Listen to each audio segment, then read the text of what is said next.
Trade balance and exchange rates. Hello friends, in this session I will discuss about the trade balance and exchange rate. To have a clear understanding of this topic, I will divide this topic in two parts. In the first part, there will be discussion about trade balance, concepts of surplus and deficits, meaning of exchange rate and types of exchange rate systems. And in the second part, there will be discussion about the relations between the exchange rate and trade balance. Now friends, let us have a look at trade balance. Trade balance is also known as balance of trade, BOT, is the difference between a country's imports and its exports for a given time period. The formulation is BOT is equal to export value minus import value. BOT constitutes the largest component of the country's balance of payment. Importance of the concept of balance of trade can be gauged from the following points. The relative strengths of a country's economy with other countries' economies and the flow of trade between nations can be understood by the help of balance of trade. To indicate an economy's health, for example, in a recession, countries like to export more, creating jobs and demand in the economy. In an expansion phase, countries prefer to import more, providing price competition which limits inflation. In 2015, the European Union, Germany, China and Japan all had very large trade surpluses, while the US, the UK, Brazil, Australia and Canada had the largest trade deficits. Now friends, let us understand the concept of deficit and surplus trade balance. A country has trade deficit when imports of goods and services of a country is more than its exports of goods and services. The formulation is imports of goods and services are greater than exports of goods and services, which is further equal to trade deficit. Conversely, a country has trade surplus when a country's exports of goods and services is more than its imports of goods and services. The formulation is exports of goods and services are greater than imports of goods and services, which is equal to trade surplus. Now friends, let us have a look at the formula for the calculation of a country's balance of trade. By subtracting the credit and debit items, we can arrive at a trade deficit or trade surplus for a given country over a period of time. Credit items include exports, foreign spending in the domestic economy and foreign investments in the domestic economy, whereas debit items include imports, foreign aid, domestic spending on abroad and domestic investments abroad. Now let us take few examples. US had a trade deficit since 1976 due to a large imports of oil and consumer goods. On the other hand, China since 1995 recorded a trade surplus. Now friends, let us understand the concept of exchange rate. The exchange rate is the rate at which one currency is exchanged for another. It is the price of one currency in terms of another currency.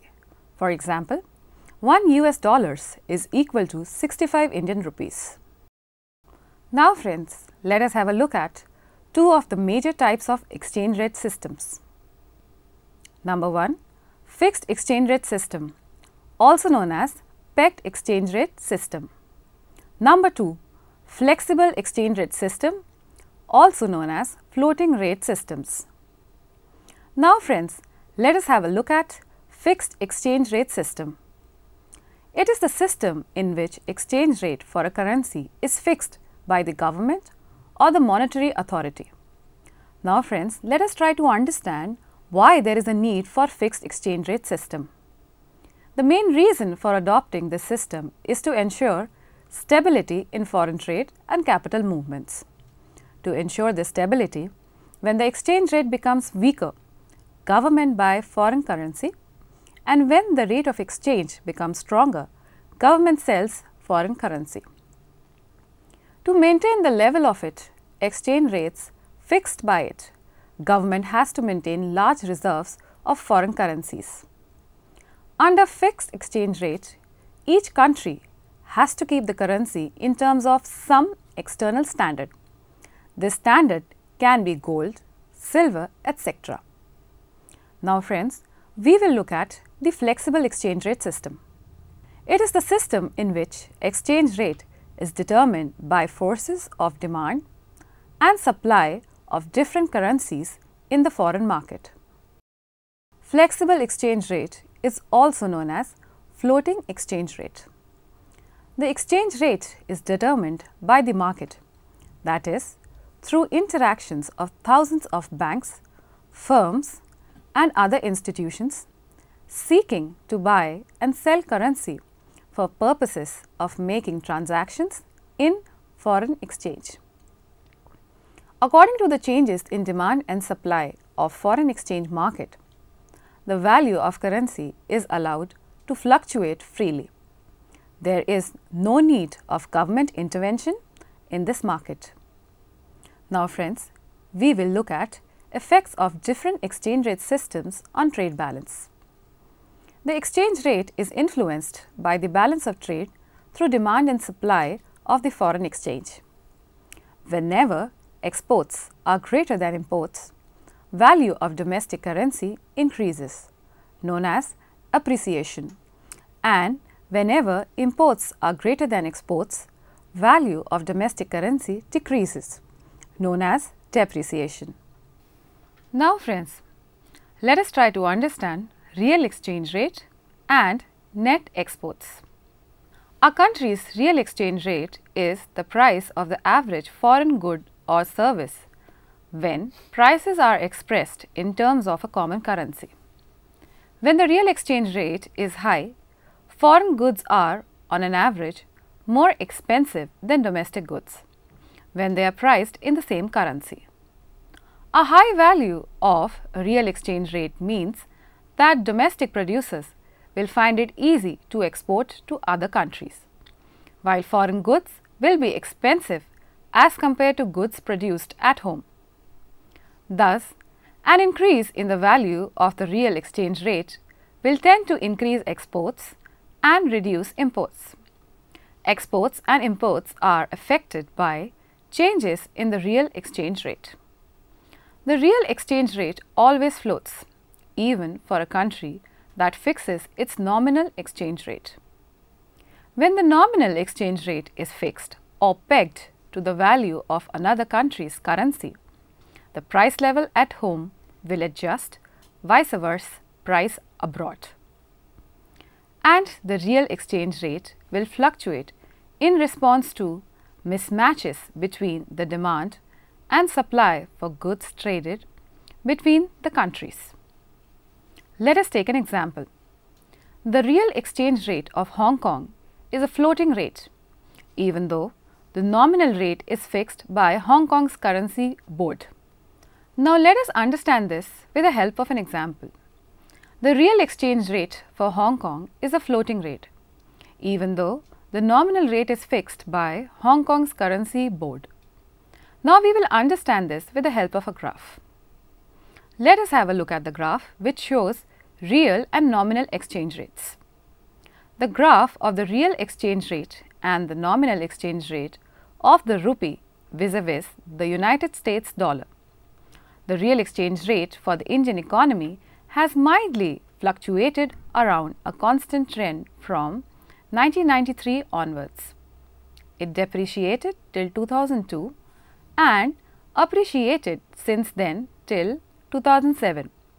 However, the nominal exchange rate has been depreciating faster from 1993 to 2002 at a trend growth rate of 3.6% from INR 31.4 per US dollar in 1993 to INR 48.2 per US dollar in 2002.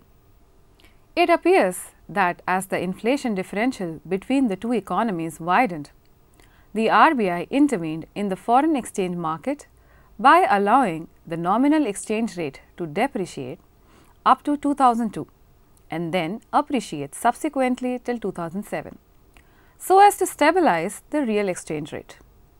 Since 2008, the nominal exchange rate has been depreciating and the real exchange rate has been appreciating. In this period, the central bank did not intervene in the foreign exchange market and the exchange rate was more market determined. Let a country produce only one good which is used for both exports and domestic consumption. Let QM denote real imports. Then P into QM is the nominal value of imports in the foreign currency. The nominal value of imports in domestic currency terms will then be EP into QM, where E is the nominal exchange rate. The trade balance or net exports, exports less imports in nominal terms will be then be given by nominal net exports, which is equal to P into QX minus EP into QM. In real terms, in terms of the price of domestic goods, net exports will be NX is equal to QX minus EP divided by PQM, which is equal to QX minus small q QM. In this equation, Q is equal to EP star divided by P is the real exchange rate. Hence, net exports represented as NX as defined in the national income accounts is given by NX is equal to QX minus small q capital Q into M is equal to X minus M, which is exports minus imports.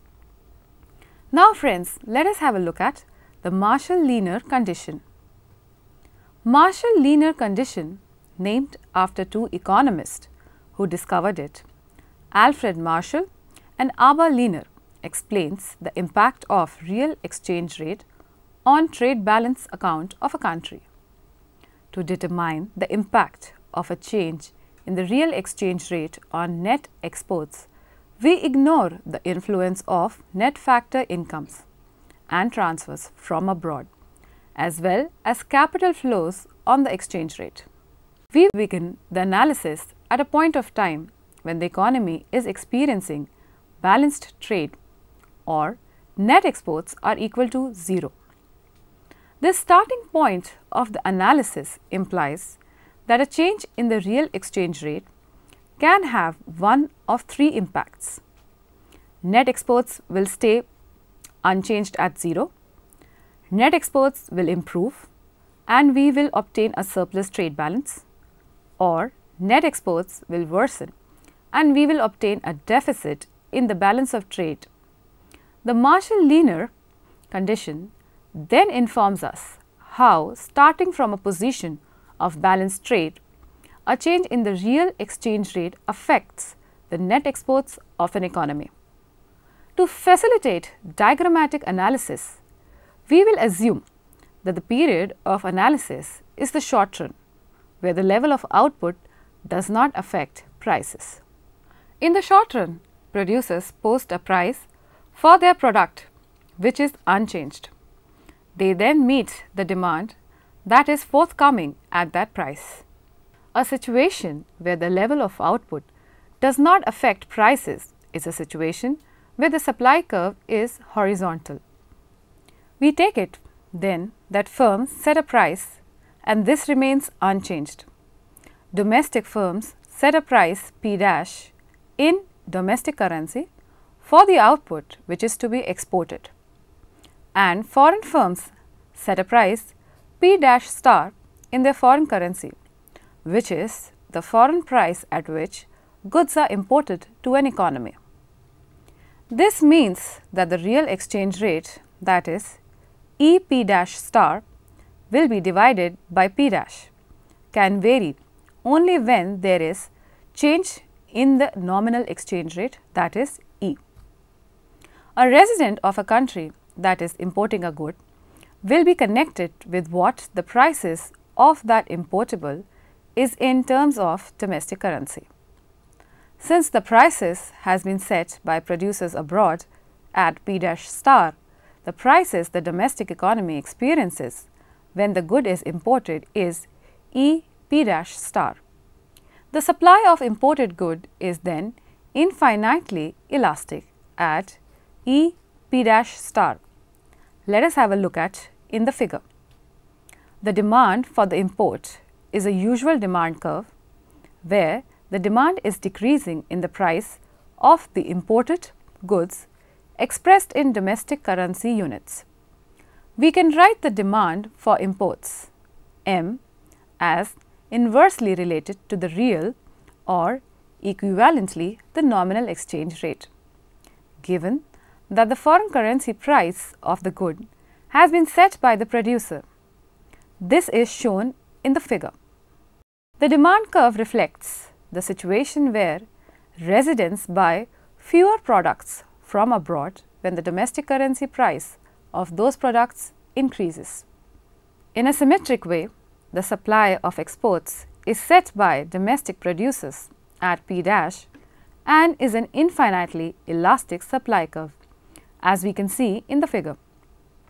The demand for exports is by agent abroad, who, like any agent on the demand side of the transaction, will demand less the higher the price. In the case the price of the exportable good for a person abroad is in a foreign currency, say P. Converting that price into the currency units of the person abroad makes the prices of the exportable good as P divided by E. The demand for exports is then a decreasing function of P divided by E whole divided by P dash star, and we can write this as X is equal to X into P dash divided by E whole divided by P dash star. The demand and supply of exports is depicted in this figure. In this figure, the demand curve for exports is drawn for a given nominal exchange rate.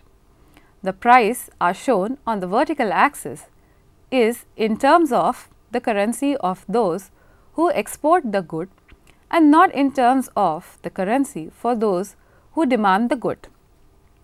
A change in the nominal exchange rate then will result in a shift of the entire demand curve for exports.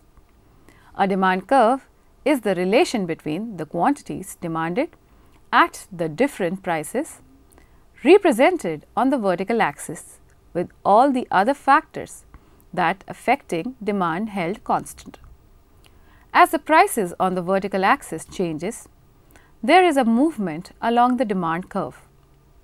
If any of the other factor that affect demand changes, there will be a shift in the demand curve.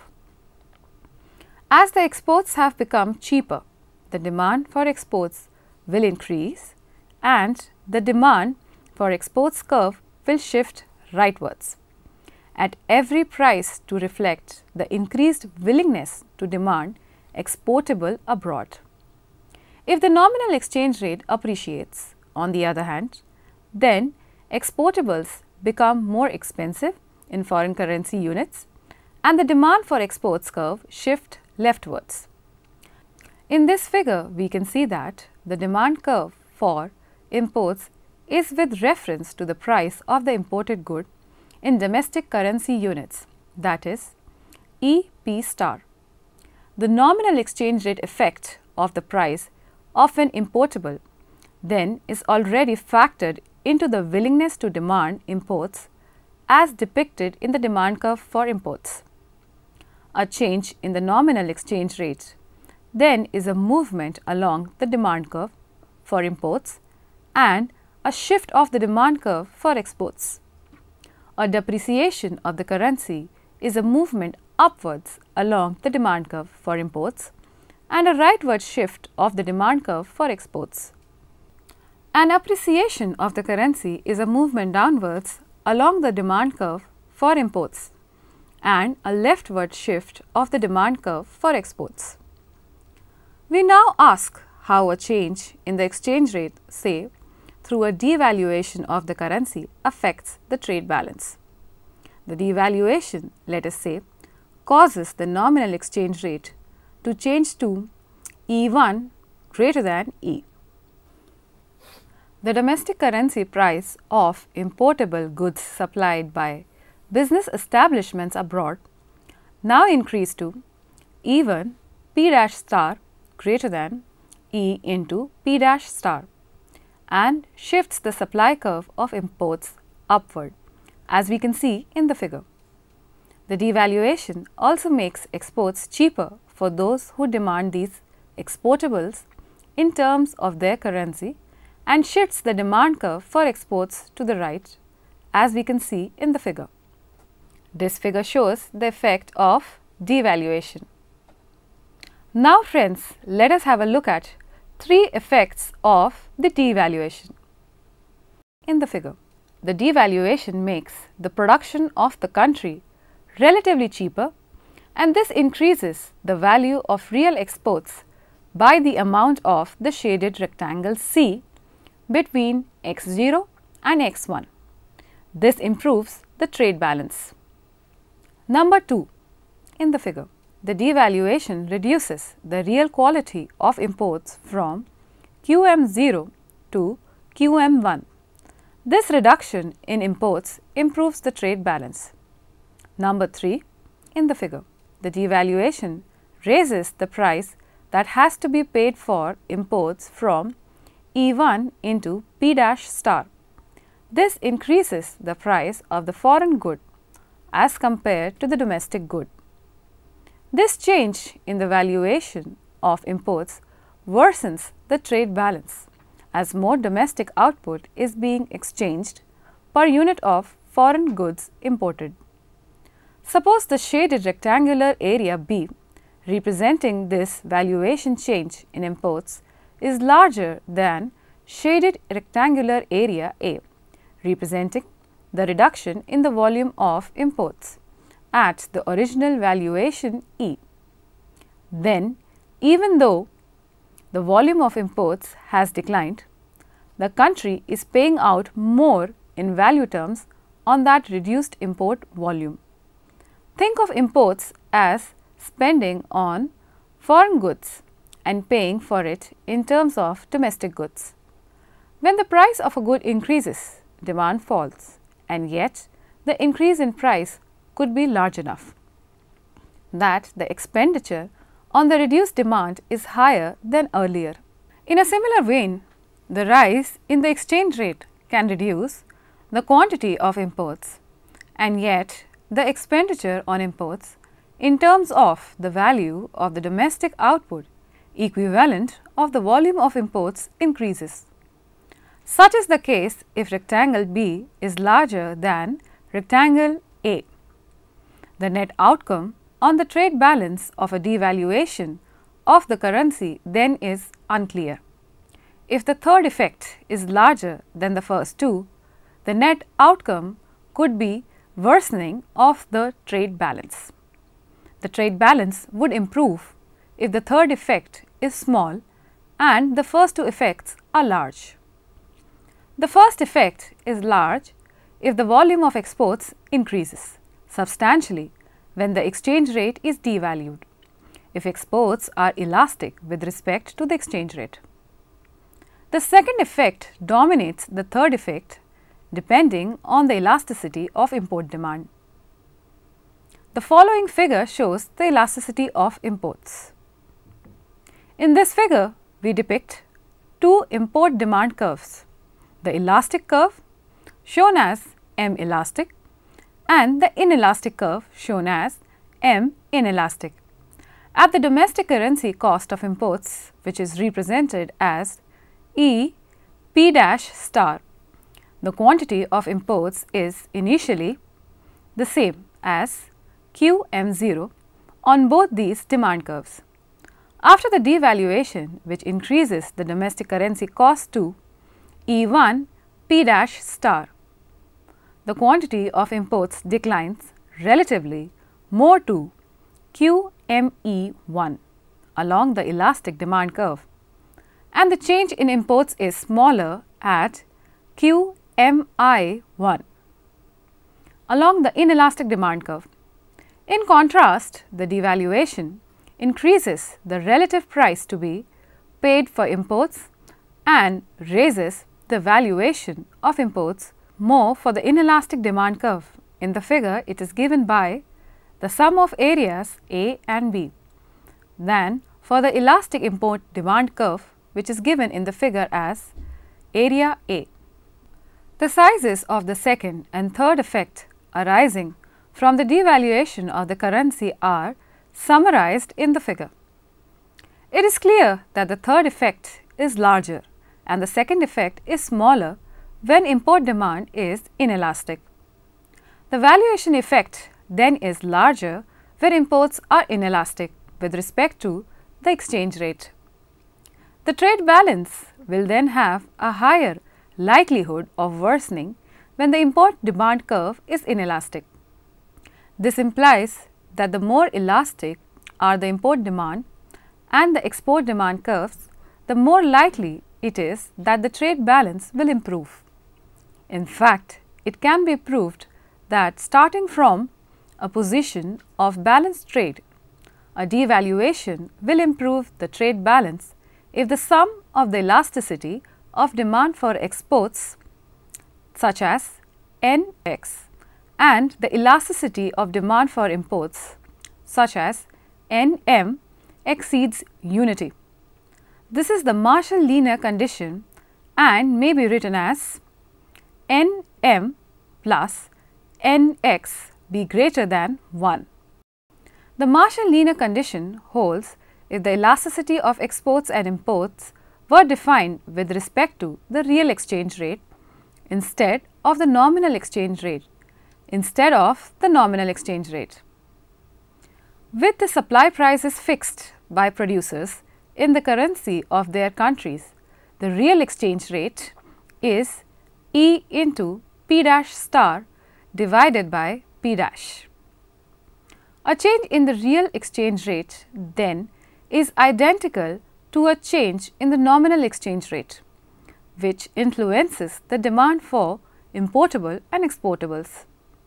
We should accordingly interpret the Marshall linear conditions in terms of the elasticities with respect to the real exchange rate rather than the nominal exchange rate. The Marshall linear condition applies when the initial position is one of trade balance. If a country has a trade deficit and seeks to reduce the deficit, then for the trade deficit to improve, the elasticities must be larger than the value of unity as given by the Marshall linear condition. This is because with the real imports larger than exports, as in the trade deficit situation, the valuation effect of a change in the exchange rate is much larger as the value of imports initially were relatively large. The demand curves for imports and exports we have considered have been specified as functions of the relative price of foreign versus domestic goods. A more complete demand function would be in terms of the incomes in the country from which the demand originates as well. With exports and imports, a function of the real exchange rate as well. With exports and imports, a function of the real exchange rate as well as income. Now friends, let us have a look at the J curve. Goldstein and Kahn in 1985 found that the medium to long run elasticities, that is, measuring the response of trade flows to real exchange rate changes over an adjustment period of greater than 2 years, are about twice as large as the short run elasticities, that is, measuring the response of trade flows in the first 6 months after the change in the real exchange rate. The short run elasticities almost always fail to sum to unity, while the long run elasticities almost always sum to greater than unity. The possibility that in short run the Marshall linear condition may not be fulfilled, although it generally holds in the longer run, is the J-curve effect. Following a real devaluation at time t1, the trade balance deteriorates and after some time it improves. The reason for rising demand elasticities over time occurs, that is J-curve. Most orders for exports and imports are usually placed a few months in advance. The real depreciation or devaluation of a currency then raises the value of the quantity of imports that have been pre-contracted for. As exports are measured in domestic output, the level of pre-contracted export does not change. However, imports are valued in domestic output and this measure of imports rises following a real depreciation. Then the trade balance initially declines because it is measured in domestic output. The pass-through effect of a change in the exchange rate may be partial. A pass-through effect occurs when a change in the exchange rate results in a change in the domestic prices of imported goods. Often, however, retailers do not immediately pass exchange rate changes through to domestic currency prices. Instead, they absorb the increase in the cost of imports by reducing profit margins, as would prefer to retain their market share. The quantity response to a change in the real exchange rate occurs with a lag. Producers who are exporters require time to scale up output by increasing plant and machinery and hiring new workers. Importers, if they are importing intermediate goods, will also install production units that economize in the use of these intermediate inputs.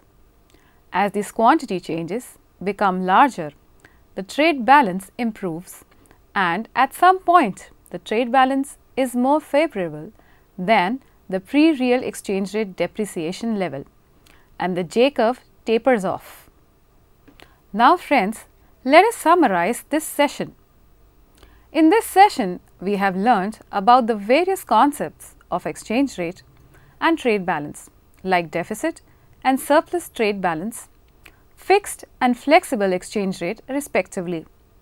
We have also discussed about how trade balance gets affected by the exchange rate with the help of the Marshall linear condition and the J-curve. Thank you friends.